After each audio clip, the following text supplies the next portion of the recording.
Welcome to the video today. Now, do you ever feel like you need to clone yourself just to get through your to-do list?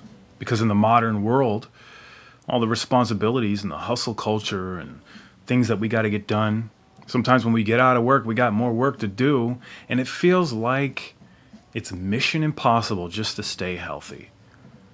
So, in this video, I put together some tips that can be applied to regular everyday life that can help so that you don't feel like you need to contact your nearest biotech lab to go ahead and clone yourself.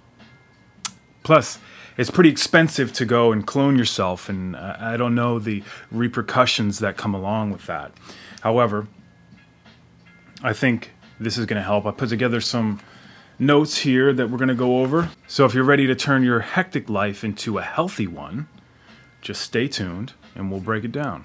And I promise, this is not going to be some sort of boring lecture or a pep talk or anything like that. Even though I will have a little bit of a pep in my step in this video, the purpose and the goal of the video is to give not just inspiration, but some actionable tips that can be applied with the quickness.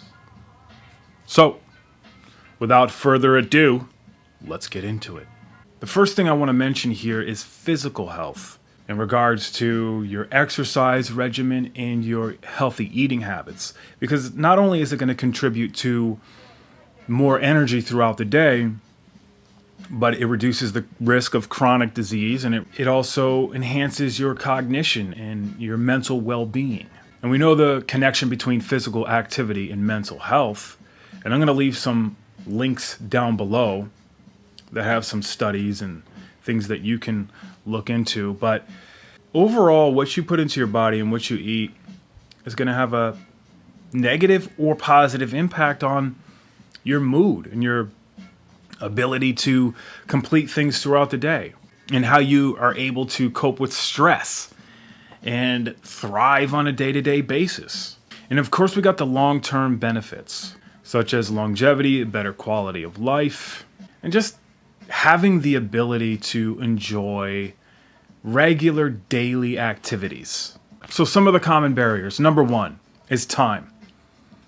One of the most common complaints that people have when it comes to being healthy, exercising, or eating healthy is they don't have time. This is the easiest cop-out to use. We're all busy, but think about this. Time management is so important when approaching this situation because you have to schedule these things in. We all have very busy lives, and we should really schedule these things in on a calendar, on our phones, set reminders, anything that's going to help remind you to not get distracted and waste your downtime. And I'm going to get into some of the effective ways that we can slide in a lot of these activities throughout the day. Also, another barrier to look out for is perfectionism. You want to let go of that all or nothing mentality that a lot of us have, especially when we're a little bit younger. We have, when I was younger, I would work out so much that I would always overtrain and injure myself. You don't want to work out to the point where you're gonna not want to do anything the next day. So you don't want to overwhelm yourself. You want to take things one step at a time. Ultimately, you're going to improve over time. It's more of a progressive thing than an overnight success type of thing. And another problem that people have is lack of motivation. So I want to break down the difference between intrinsic and extrinsic motivation.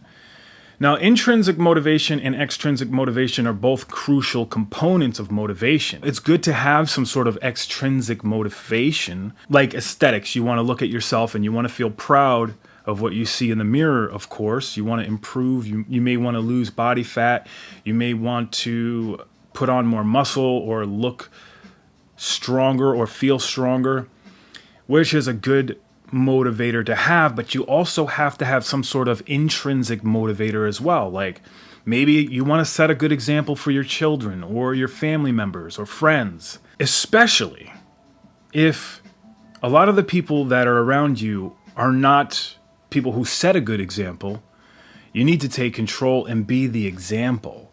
There's all kinds of rewards that come from being the example and setting the example of being somebody who is healthy, both in appearance and energy, because we're increasing energy when we increase our fitness level and our health. Now let's get into some of the actionable goals, because setting achievable goals is the best way to approach this. Now, you can have a big goal that you want to get to, but what's more important than that bigger goal is to have smaller milestones to reach up to that bigger goal, whether you get there or not. Like, for example, I just started jogging after not jogging for quite some time, but I started jogging just a mile a day. This was about maybe a little over a month ago. I started jogging again, and I would walk, jog, that type of thing, and it took me forever just to complete 1 mile. I had to slowly work up my endurance and stability, especially with my knee injury, to be able to gain more speed while jogging. Now I'm at the point where I can do 3 miles with a lot less walking. I walk the first lap around the track and then pretty much jog at a slow pace. Towards the end, I pick up the speed even more, depending on how my body feels. So I went from 1 mile struggling to jog 1 mile to 3 miles at a quicker pace. And I look at the times every single time. If I don't beat my time yesterday, that's no big deal. Eventually, if I keep at it, I'll continue to reduce the amount of time that it takes me to jog the 3 miles.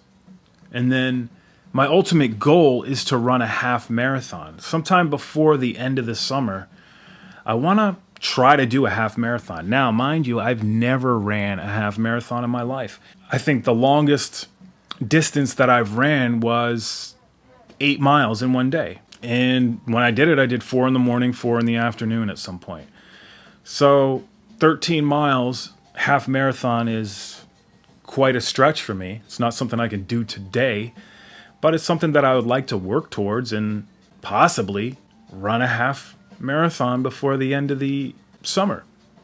So that's a motivator for me. So set realistic goals, but strive towards something great. The next thing is to schedule in your workouts. Think about it. You got to schedule in exercise as if it's some important meeting. You know, you have meetings for business or conferences. You should be scheduling in your fitness and exercise as well, because this is going to help you become consistent over time. So the more you stick with it, the easier it is to stick with it. The next actionable tip is meal planning and meal prep. Make it fun. Like, look, if you batch cook your meals, right? You see, the way I like to do it is I like to make the meals. I don't like them to be in the refrigerator for a whole week. I can't. You see how people meal prep and they meal prep for the whole week, 5 days or 7 days. I don't want my food getting old in the refrigerator. So meal prep for 2 days. Make everything for 2 days. A lunch and a dinner. That makes it so you won't have to go and eat some convenient food. Because let's face it, 99% of the convenient food out there is trash. It's garbage. It's clogging up your system. It's slowing your energy. So you want to be able to have healthy, nutritious meals that you can just grab that you've already prepared. And I always say it like this: if you rely on convenient food, you will have the energy levels to have to rely on convenient food. So if you don't take the time to prepare healthy meals, you're actually sacrificing the energy that it takes.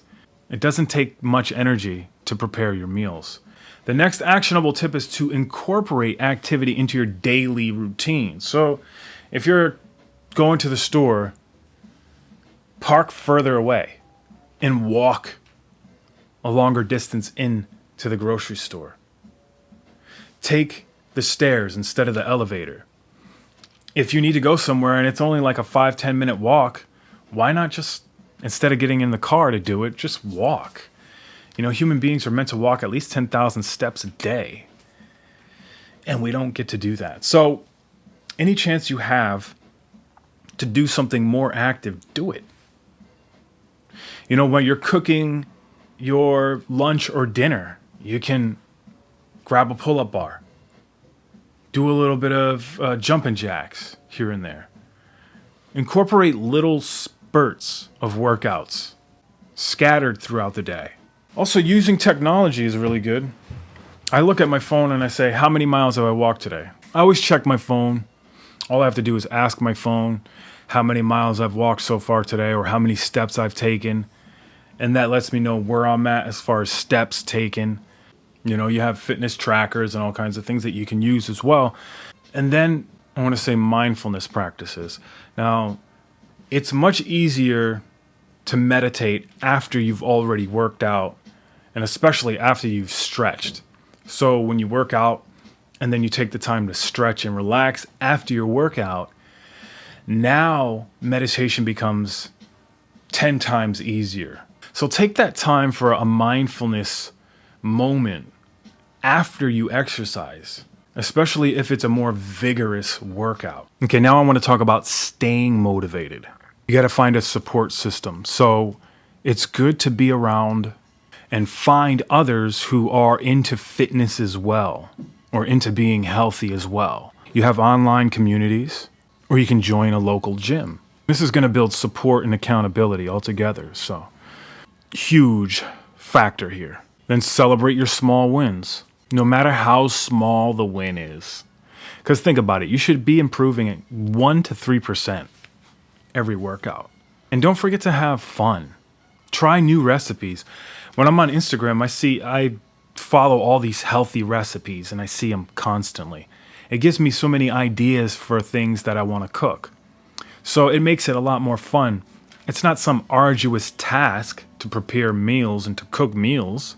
I actually enjoy it.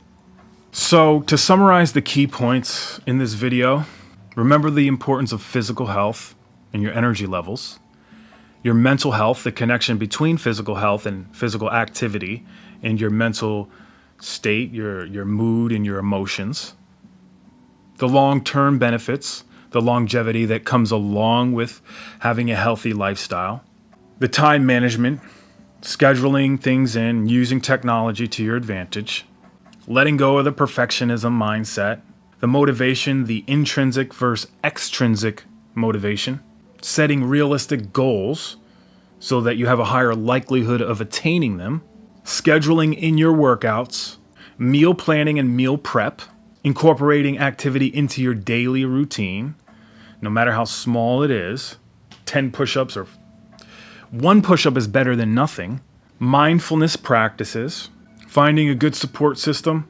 celebrating your small wins, and don't forget to have fun. So, no matter what level you're at right now, start with 1 or 2 of these things, and then you can build from there until you have some really good momentum going. And another thing, share your progress. Share progress that you have online, whether it be accountability pics or accountability videos. It helps. Share it in the comments right here. And I'll leave you with this one quote from Jim Rohn. He said, "Take care of your body because it's the only place you have to live." So the journey to a healthier you starts with small, consistent steps every day. So I hope that these practical tools help in maintaining and rising to the next level with your fitness and health, energy levels. Until the next time, we'll see you again.